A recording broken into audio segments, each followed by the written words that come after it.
സിദ്ധാർത്ഥിനെ വിളിച്ച ശേഷം അമൻ നേരെ ഗൗരിയെ വിളിച്ചു. സിദ്ധാർത്ഥ് ഹോട്ടൽ റെസ്റ്റ് പാലസിലുണ്ടെന്നും ദൂരെ എങ്ങും പോയിട്ടില്ല എന്നും അവളോട് പറഞ്ഞു.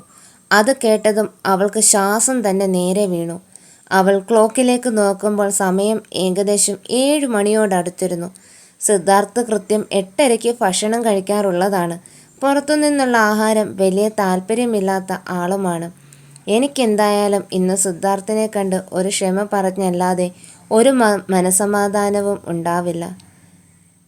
പോകുമ്പോൾ സിദ്ധാർത്ഥിന് ഇഷ്ടമുള്ള കുറച്ച് ആഹാരവും ഉണ്ടാക്കി കൊണ്ടുപോകാം.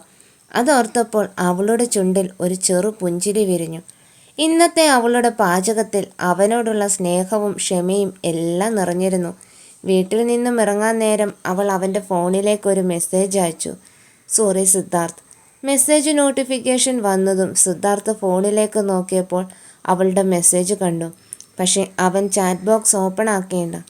അവളുടെ ഒരു ഉണങ്ങിയ സോറി അവിടെ കിടക്കട്ടെ, ആ മെസ്സേജ് ഞാൻ നോക്കില്ല മോളെ. ഡബിൾ ടിക്ക് പോയിട്ടും ബ്ലൂ ടിക്ക് കാണാതെ ഗൗരിക്ക് വല്ലാത്തൊരു അസ്വസ്ഥത തോന്നി. ഇനി സിദ്ധാർത്ഥ് കണ്ടിട്ടില്ലെങ്കിൽ അതൊരു നാണക്കേടാ, ഇതങ്ങ് ഡിലീറ്റ് ആക്കിയേക്ക. അവൾ വേഗം തന്നെ ആ സോറി എന്ന മെസ്സേജ് ഡിലീറ്റ് ആക്കി. അത് കണ്ടതും സിദ്ധാർത്ഥിൻ്റെ മുഖത്തൊരു ചിരിയാണ് വിരിഞ്ഞത്. അരമണിക്കൂർ കഴിഞ്ഞപ്പോഴേക്കും സിദ്ധാർത്ഥിന് വല്ലാതെ വിശക്കാൻ തുടങ്ങിയിരുന്നു. ഇപ്പോൾ സത്യത്തിൽ അവൻ ഗൗരിയുടെ ഫുഡുകളെല്ലാം നല്ലതുപോലെ മിസ് ചെയ്യുന്നുണ്ടായിരുന്നു. ഡ്രൈവർ റെസ്റ്റ് പാലസിൻ്റെ മുന്നിൽ കാർ നിർത്തിയതും ഗൗരിയുടെ ഉള്ളിൽ ഒരു ആന്തലായിരുന്നു. എൻ്റെ ഭഗവതി, ഇതാണോ റെസ്റ്റ് പാലസ്? അന്ന് രാത്രി അവിടെ ഹൃദയം 100-110 ഇടിക്കാൻ തുടങ്ങി. ഇവിടെ വെച്ചാണ് ആൾക്കാർ മറക്കാൻ കഴിയാത്ത ആ ഒരു രാത്രി ഏതോ ഒരു പുരുഷൻ സമ്മാനിച്ചത്. മേഡം ഇറങ്ങുന്നില്ലേ? കാർ ഡ്രൈവർ തിരിഞ്ഞ് അവളോട് ചോദിച്ചു. ആ ആ അവൾക്ക് ശബ്ദമൊന്നും വെളിയിലേക്ക് വരുന്നുണ്ടായിരുന്നില്ല. ഇനി ഈ പാലസിൽ വെച്ച് ഞാൻ അദ്ദേഹത്തെ വീണ്ടും കണ്ടാൽ എനിക്കാണ് അദ്ദേഹത്തിനെ മനസ്സിലാവാത്തത്. അദ്ദേഹത്തിന് എന്നെ തിരിച്ചറിയാൻ കഴിഞ്ഞാലോ? പക്ഷെ സിദ്ധാർത്ഥിന് ആഹാരം കൊടുക്കുകയും വേണം. അദ്ദേഹം പുറത്തു നിന്നും അങ്ങനെ കഴിക്കില്ല. ഭഗവതി, ഞാൻ എന്താ ചെയ്യുക? മേഡം ഇറങ്ങൂ, ഇവിടെ അധിക നേരം കാർ പാർക്ക് ചെയ്യാൻ പറ്റില്ല. ഡ്രൈവറുടെ ശബ്ദം ഇത്തവണ കനത്തു. ആ ഇറങ്ങുന്നു. പിന്നെ അവൾ ഒന്നും നോക്കിയില്ല, വേഗം തന്നെ കാറിൽ നിന്നും ഇറങ്ങി. കയ്യിലെ ഫുഡ് കവർ മുറുകെ പിടിച്ചുകൊണ്ട്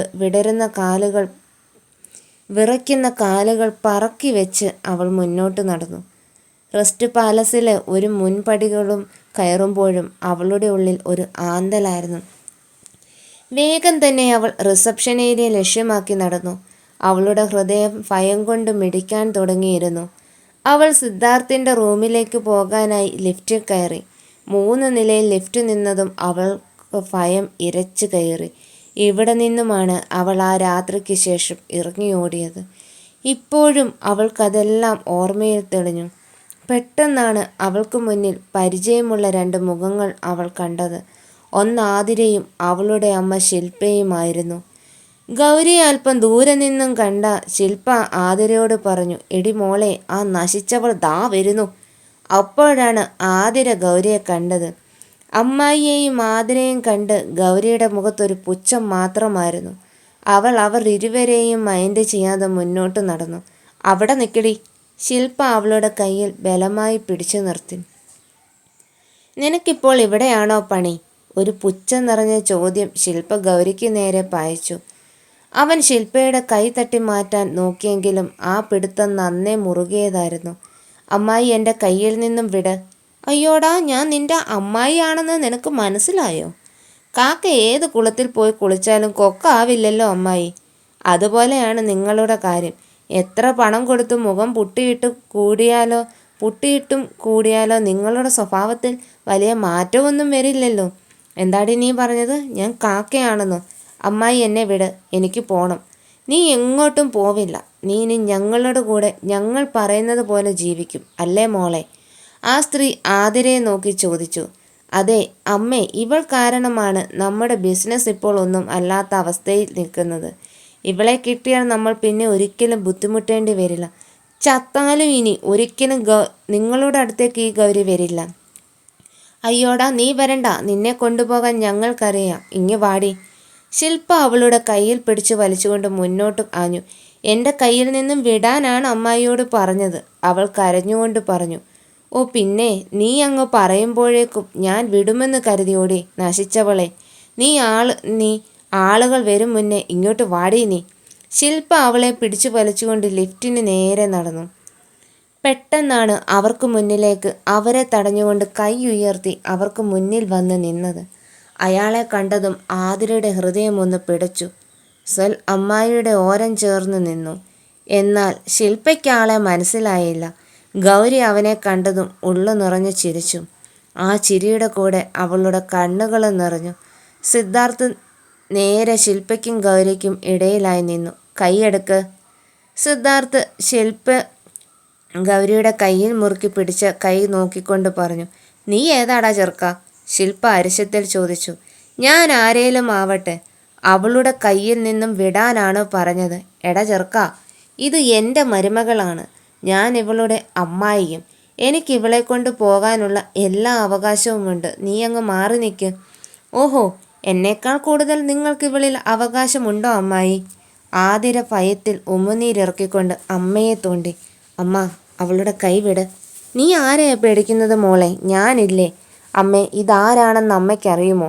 മകളുടെ മുഖത്തെ ഭയം കണ്ട് ശില്പ ഭയന്നെങ്കിലും അത് പുറത്ത് കാട്ടാതെ നിന്നു. അമ്മേ, ഇത് സിദ്ധാർത്ഥ് വർമ്മയാണ്. ഏത് സിദ്ധാർത്ഥ് വർമ്മ? വർമ്മ ഗ്രൂപ്പിൻ്റെ. അത് കേട്ടതും ശില്പയുടെ കണ്ണുകൾ വെളിയിൽ വരും പോലെ മിഴിഞ്ഞു വന്നു. ഗൗരിയുടെ കയ്യിൽ നിന്നും ഉള്ള പിടി പതിയെ അയാഞ്ഞതും സിദ്ധാർത്ഥ് അവളെ അവനിലേക്ക് വലിച്ച് നെഞ്ചോട് ചേർത്തു. അപ്പോഴേക്കും അവൻ്റെ ബോഡി ഗാർഡ്സ് അവരെ കൂട്ടം വളഞ്ഞു. സിദ്ധാർത്ഥിൻ്റെ നെഞ്ചിലേക്ക് ചേർന്ന ഗൗരി തലയുയർത്തി അവനെ ദയനീയമായി ഒന്ന് നോക്കി. പേടിക്കണ്ട, ഞാൻ വന്നില്ലേ? അവൾ അവൻ്റെ നെഞ്ചോട് ഒന്നുകൂടെ ചേർന്നു. സിദ്ധാർത്ഥ് ഇടം കൈ കൊണ്ട് അവളെ ചേർത്ത് പിടിച്ചുകൊണ്ട് അവൻ്റെ റൂമിലേക്ക് നടന്നു, കൂടെ ബോഡി ഗാർഡ്സും. അവർ എല്ലാവരും പോയതും ശില്പ മകളെ നോക്കി. മോളെ ആതിരെ, നിനക്ക് ആള് മാറിയൊന്നുമില്ലല്ലോ? ഇല്ലമ്മേ, ഇത് വർമ്മ സാറിൻ്റെ ഏക മകൻ സിദ്ധാർത്ഥ് വർമ്മയാണ്. അമ്മ കാരണം ഇപ്പോൾ നമുക്ക് കൂടുതൽ പണി കിട്ടിയേനെ. ഇവളെങ്ങനെ ഇത്രയും വലിയ നിലയിലുള്ളവൻ്റെ കൂടെ എത്തി? അതൊന്നും അറിയില്ല. എന്തായാലും ഇവളെ കിട്ടണമെങ്കിൽ ഇനി അവൻ്റെ കണ്ണ് വെട്ടിച്ചേ മതിയാവും. അത്ര മാത്രമേ എനിക്കറിയൂ. മോളെ, ദേ ഇപ്പോഴും അമ്മയുടെ കൈ ശരീരവും എല്ലാം വിറച്ചു നിൽക്കാൻ പറ്റാത്ത അവസ്ഥയിലായി. കുറച്ചു നേരം കൂടെ അവനോട് തർക്കിച്ച് നിന്നിരുന്ന് ആ ബോഡി ഗാർഡ്സ് എല്ലാം കൂടി ഇഞ്ച പരുവാക്കിയേനെ. മോളെ, അവൾ ഇന്നും നമ്മുടെ കയ്യിൽ നിന്നും പോയല്ലോ. ഇനി എങ്ങനെ നമ്മൾ ആ വിക്രമിൽ നിന്നും പണം വാങ്ങും? എന്നും എപ്പോഴും ഇവനെ രക്ഷിക്കാൻ പറ്റില്ലാലോ അമ്മേ. അല്ലെങ്കിലും ഇവനെ പോലെ ഉള്ളവർക്ക് തുടക്കത്തിൽ മാത്രമേ ഈ കെയറിങ് കാണൂ. ആഘോഷം കഴിഞ്ഞാൽ എല്ലാം കറിവേപ്പില തന്നെയാണ്. നമുക്ക് കാത്തിരിക്കാം. ആതിര അമ്മയ്ക്ക് ആശ്വാസമേകിക്കൊണ്ട് പറഞ്ഞു.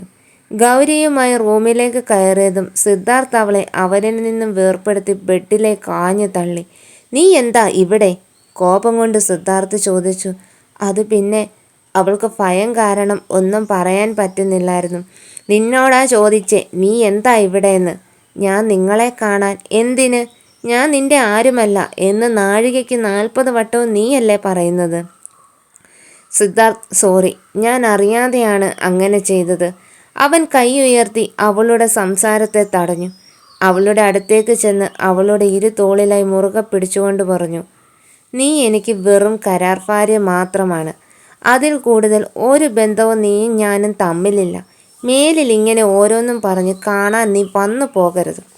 അത് കേട്ടതും അവൾക്ക് ഹൃദയം നുറുങ്ങുന്നത് പോലെ തോന്നി. സിദ്ധാർത്ഥ്, മിണ്ടിപ്പോകരുത്. ഞാൻ നിനക്ക് ആരുമല്ലല്ലേ? വീണ്ടും എന്തൊക്കെയോ അവളിൽ നിന്നും കേൾക്കാൻ എന്ന വണ്ണം അവൻ ചോദിച്ചു. അതിനൊന്നും അവൾ മിണ്ടിയില്ല. അവൾ പതിയെ തല താഴ്ത്തി നിറയുന്ന മിഴികളോടെ മുന്നോട്ടേക്ക് നടന്നു. സിദ്ധാർത്ഥ് അവളെ ഒന്ന് നോക്കുക പോലും ചെയ്യാതെ അവിടെ തന്നെ ദേഷ്യം അടക്കാനാവാതെ നിൽക്കുന്നുണ്ട്. നിറഞ്ഞ കണ്ണുകളോടെ അവൾ ഒന്ന് തിരിഞ്ഞു നോക്കി. പക്ഷെ സിദ്ധാർത്ഥ് അവളെ ഒന്ന് നോക്കുക പോലും ചെയ്യുന്നില്ലായിരുന്നു.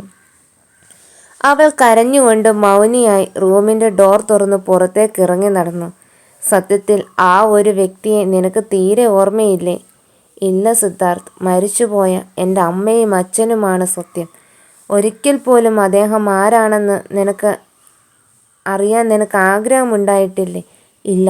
കാരണം അദ്ദേഹം ആരായാലും എൻ്റെ മനസ്സിൽ അദ്ദേഹത്തിനൊരു സ്ഥാനവും ഞാൻ നൽകില്ല. ഞാൻ ബോധാവസ്ഥയിലല്ല അങ്ങനെ ഒരു പ്രവൃത്തി ചെയ്തത്. അതുകൊണ്ട് തന്നെ ആ ഓർമ്മകളും ആ അനുഭവവും എനിക്കൊരു സ്വപ്നം മാത്രമായിരിക്കും. ആ ഒരു വ്യക്തിയും അങ്ങനെ തന്നെയായിരിക്കും. പിന്നീട് അവളോടൊരു വാക്കുപോലും സംസാരിക്കാതെ സിദ്ധാർത്ഥ് അവിടെ നിന്നും ഇറങ്ങി. അവൻ നേരെ അമൻ്റെ അടുത്തേക്കാണ് പോയത്. അവൻ്റെ റൂമിലിരുന്ന് വൈൻ കുടിച്ചുകൊണ്ടിരിക്കുകയാണ് സിദ്ധാർത്ഥും അമനും. എടാ, ഞാൻ പറഞ്ഞില്ലേ അത് അവൾ തന്നെയായിരുന്നു, സിദ്ധാർത്ഥ് കുഴയുന്ന നാവുകൊണ്ട് പറഞ്ഞു. അവളെല്ലാം നിന്നോട് തുറന്നു പറഞ്ഞോ? അതേടാ, ഞാൻ അവളോടെല്ലാം ചോദിച്ചു. അപ്പോൾ സിദ്ധാർത്ഥ്, നിനക്ക് ഈ എഗ്രിമെൻ്റ് കീറിക്കളഞ്ഞിട്ട് അവളെ അങ്ങ് സ്വന്തമാക്കിക്കടേ. അയ്യടാ, അവൾ പറയട്ടെ എന്നെ ഇഷ്ടമാണെന്ന്. അപ്പോൾ സിദ്ധാർത്ഥിന് അവളോട് പ്രേമമൊക്കെ തോന്നിത്തുടങ്ങിയല്ലേ? പ്രേമമാണോ എന്ത് മണ്ണാങ്കട്ടയാണോ എന്നൊന്നും എനിക്കറിയില്ല. എന്തോ അവൾ വിഷമിക്കുന്നത് കാണുമ്പോഴും അടുത്തില്ലാതിരിക്കുമ്പോഴും ഒക്കെ ഒരു സിദ്ധാർത്ഥ് ബാക്കി പറയാൻ കിട്ടാതെ തപ്പി. എടാ സിദ്ധാർത്ഥേ, ഇത് തന്നെയാണ് പ്രണയമെന്ന് പറയുന്നത്.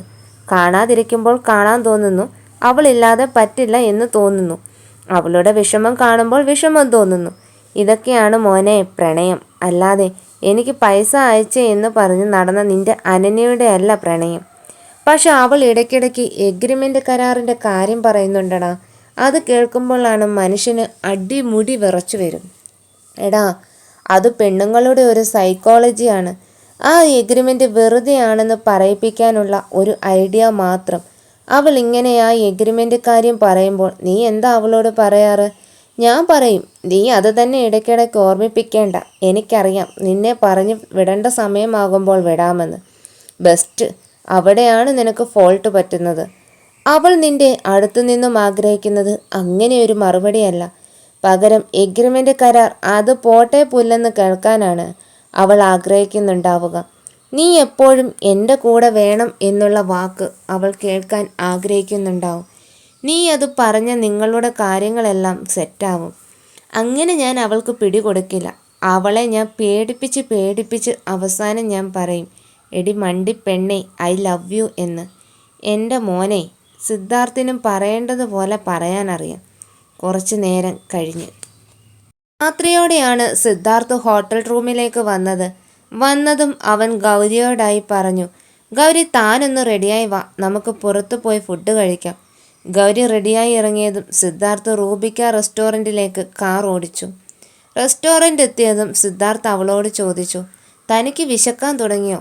നമ്മൾ കഴിക്കേണ്ട സമയമായിട്ടില്ലല്ലോ, അതുകൊണ്ട് വിശപ്പായിട്ടില്ല. എന്നാൽ നമുക്ക് അല്പനേരം നടന്നാലോ? എങ്ങോട്ട്? ദേ ഈ റോഡ് അങ്ങ് നീളെ കിടക്കുവല്ലേ, അങ്ങ് നടക്കാം, താൻ വാ. അവൾ അവൻ്റെ പിന്നാലെ പതിയെ നടന്നു. അതെന്താടോ പിന്നിൽ വരുന്നത്? നടക്കാൻ വിളിച്ചത് പിന്നിൽ വരാനല്ല, എൻ്റെ കൂടെ നടക്കാനാണ്. അവൾ ഒരു ചിരിയോട് അവൻ്റെ കൂടെ നടന്നു. എൻ്റെ അമ്മോ, അപ്പോൾ ചിരിക്കാൻ അറിയാമല്ലേ? അവൾ അത് കേട്ടത് ഒന്നുകൂടെ ചിരിച്ചു. നിനക്കിതാണ് ഭംഗി. കരയുന്ന ഗൗരി ഒരു ഭംഗിയുമില്ല. പെട്ടെന്ന് അവൾക്ക് കിരണിൻ്റെ വാക്കുകളാണ് ഓർമ്മ വന്നത്. മുമ്പ് അവൾ കരയുമ്പോൾ അവൻ പറയാറുണ്ട്, നിനക്ക് കരയുന്നതൊരു ഭംഗിയുമില്ല, ചിരിക്കുന്നതാണ് ഭംഗിയെന്ന്. അവളുടെ നടത്തത്തിൻ്റെ വേഗത കുറഞ്ഞതും ഒരു തണുത്ത സ്പർശം അവളുടെ കയ്യിൽ അനുഭവപ്പെട്ടു. ഒന്ന് നിന്നുകൊണ്ട് അവൾ സിദ്ധാർത്ഥിനെ നോക്കി. അവനും അവളുടെ കണ്ണുകളിലേക്ക് നോക്കിക്കൊണ്ടൊരു കണ്ണടിച്ചു കാണിച്ചു. അവളുടെ മനസ്സിൽ വല്ലാത്തൊരാഹ്ലാദം നിറഞ്ഞു. പെട്ടെന്ന് വിഷമവും. ഇങ്ങനെയെല്ലാം ചെയ്തിട്ട് അവസാനം ഞാൻ പോകാൻ നേരം ഏറെ വിഷമിക്കും. വേണ്ട ഗൗരി, ആ കൈ അങ്ങ് വിടേക്ക്, അവളുടെ മനസ്സ് പറഞ്ഞു. കിരണിനെ നഷ്ടമായപ്പോൾ നീ അറിഞ്ഞതാണ് വേർപാടിൻ്റെ വേദന. ഇതുകൂടെയായാൽ നിനക്ക് താങ്ങില്ല. അവളുടെ മനസ്സൊരു വിതുമ്പലോടെ പറഞ്ഞു. അവൾ കൈ വിടയിക്കാൻ നോക്കുമ്പോഴേക്കും അവൻ്റെ ഇടത് കൈ അവളുടെ തോളിലൂടെ അവളെ ചുറ്റിപ്പിടിച്ചു. അവളുടെ വലം കൈ സിദ്ധാർത്ഥിൻ്റെ ഇടം കൈയിൽ കോർത്തു പിടിച്ചു. അവളുടെ വേഗം കുറഞ്ഞതും അവൻ അവളെ ഒന്ന് നോക്കി. അറിയാതെ എങ്ങാനും ഞാൻ നിന്നെ തട്ടിയ നീ എന്നെ ഇവിടെ വെച്ചടിക്കും. അത് തടയാൻ വേണ്ടിയാണ് ഈ ബ്ലോക്ക് ആക്കിയുള്ള ആ പിടുത്തം. അതിനുവേണ്ടി മാത്രമാണോ സിദ്ധാർത്ഥ്? അവൾ ആത്മഗതം പോലെ ചോദിച്ചു. അതെ എന്ന് അവൻ്റെ മറുപടി കേട്ടത് അവൾക്ക് വല്ലാതെ. ഗൗരി, നീ എന്നോട് നിന്റെ ആ വലിയ രഹസ്യം പറഞ്ഞില്ലേ? അതേപോലെ എനിക്കും പറയാനുണ്ടൊരു രഹസ്യം. അത് കേട്ടതും അവൾക്ക് ഹൃദയം നുറുങ്ങുന്നത് പോലെ തോന്നി. എന്ത് രഹസ്യം? പറയാം. 8:30 അവർ ഹോട്ടലിലേക്ക് തിരിച്ചു വന്നു. ഇതുവരെ കാണാത്ത തരത്തിലുള്ള ആഹാരങ്ങൾ ഗൗരി അവിടെ കണ്ടു. പക്ഷെ അവൾക്കൊന്നും കഴിക്കാനായി തോന്നിയില്ല. തൻ്റെ പോലെ ഒരു രാത്രി സിദ്ധാർത്ഥ് മറ്റൊരു സ്ത്രീയുമായി ചിലവഴിച്ചോ എന്ന ചിന്ത അവളിൽ വന്നു. എന്തൊക്കെ പറഞ്ഞാലും സ്വന്തമാവില്ല എങ്കിലും അവനെ മറ്റൊരു സ്ത്രീയുമായി അവൾക്ക് ചിന്തിക്കാൻ തന്നെ പറ്റിയില്ല. കഴിക്ക് ഗൗരി, സിദ്ധാർത്ഥ് അവൾക്ക് വിളമ്പി കൊടുത്തുകൊണ്ട് പറഞ്ഞു. എങ്ങനെയൊക്കെയോ അവൾ കഴിച്ചെന്ന് വരുത്തി തീർത്തു. തിരികെ വീട്ടിലേക്ക് പോകുമ്പോൾ എല്ലാം അവൾക്ക് ആ രഹസ്യമറിയാനുള്ള ആകാംക്ഷയും ഭയവുമായിരുന്നു. തിരികെ ഹോട്ടലിൽ നിന്ന് വന്ന സിദ്ധാർത്ഥ് ഗൗരിയെയും കൂട്ടി ഹോട്ടലിൻ്റെ റൂഫിലേക്ക് നടന്നു. അവിടെ ഒരു ഊഞ്ഞാലുണ്ടായിരുന്നു. അതിലായി ഇരുവരും ഇരുന്നു. മൗനം തന്നെയായിരുന്നു അവിടെ. നല്ല തണുത്ത ഇളംകാറ്റ് അവരെ തഴുകിക്കൊണ്ടിരുന്നു. ഓക്കെ ഗൗരി, ഞാൻ പറയട്ടെ? അവൾ ദീർഘശ്വാസം വലിച്ച് നെഞ്ചിൽ കൈവച്ചുകൊണ്ട് തലയാട്ടി. നീ പറഞ്ഞതുപോലെ ഒരു രാത്രി എനിക്കുമുണ്ടായിട്ടുണ്ട്. അത് കേട്ടതും അവളുടെ ഉള്ളൊന്ന് പിടച്ചു.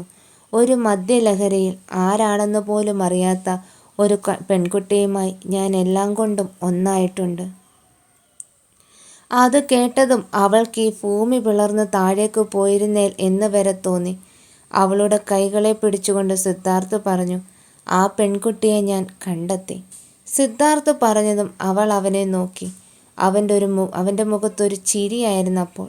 അവൾക്കൊന്നും മനസ്സിലായില്ല. ഞാൻ അറിയാതെയാണേലും ആ പെൺകുട്ടിയെ വിവാഹം കഴിച്ചു. അത് കേട്ടതും അവളുടെ കണ്ണുകൾ വിടർന്നു വന്നു. സിദ്ധാർത്ഥ്! അവൾ ഞെട്ടലിലും സങ്കടത്തിലും എല്ലാം നിറഞ്ഞ ഭാവത്തിലും അവനെ നോക്കി. അതേടോ, ഞാൻ തന്നെയാണ് ആ പെൺകുട്ടി. അവൾ ഒന്നും നോക്കാതെ സിദ്ധാർത്ഥിനെ കെട്ടിപ്പിടിച്ചു. സിദ്ധാർത്ഥ്! അവൾ തേങ്ങി തേങ്ങി അവൻ്റെ പേര് വിളിച്ച് കരഞ്ഞു. സിദ്ധാർത്ഥ്, എന്നോട് എന്തുകൊണ്ട് ഇതൊന്നും മുന്നേ പറഞ്ഞില്ല? സത്യത്തിൽ എനിക്കും അറിയില്ലായിരുന്നു ആ പെൺകുട്ടിയെ. നീയാണോ എന്ന് ഒരു സംശയമുണ്ടെങ്കിലും ഉറപ്പിക്കാൻ കയ്യിൽ തെളിവുകളൊന്നും ഉണ്ടായിരുന്നില്ല. നിന്റെ നാവിൽ നിന്നും കേട്ടപ്പോഴാണ് എനിക്കെല്ലാം വ്യക്തമായത്.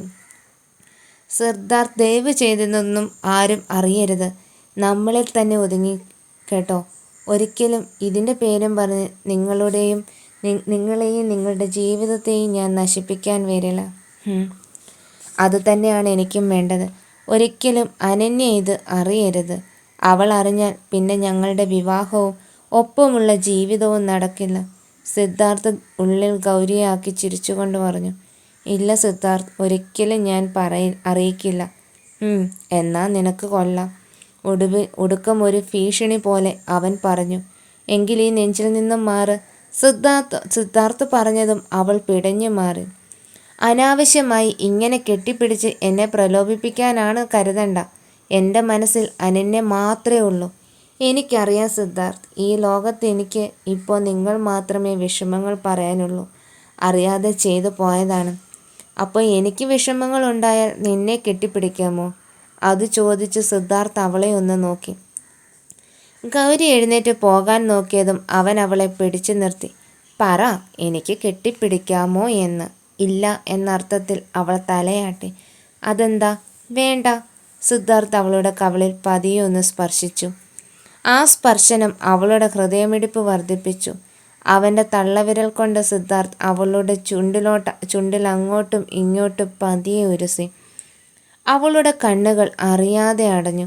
സിദ്ധാർത്ഥിൻ്റെ നിശ്വാസം അവളുടെ തൊട്ടടുത്തറിഞ്ഞതും അവൾ കണ്ണുകൾ തുറന്നു. അവൻ അവളെ ചുംബിക്കാൻ വരികയാണെന്ന് അവൾക്ക് മനസ്സിലായി. അവൾ മാറാൻ ശ്രമിച്ചതും അവളുടെ മേലുള്ള അവൻ്റെ പിടുത്തം ഒന്നുകൂടെ മുറുകി. അവളെ എടുത്തുയർത്തി അവൻ്റെ കാലിന് മുകളിൽ നിർത്തി. എങ്ങോട്ടാടി? അവൻ്റെ ചോദ്യം കേട്ടതും അവൾ അവനെ തന്നെ ഇമ വെട്ടാതെ നോക്കി നിന്നു. അവൾ പോലും അറിയാതെ അവളുടെ ചുണ്ടുകൾ അവൻ്റെ ചുണ്ടുകളെ മോഹിക്കുന്നുണ്ടായിരുന്നു. അവൻ്റെ ചുണ്ടോടെ അവൾ അറിയാതെ ഉയർന്നു.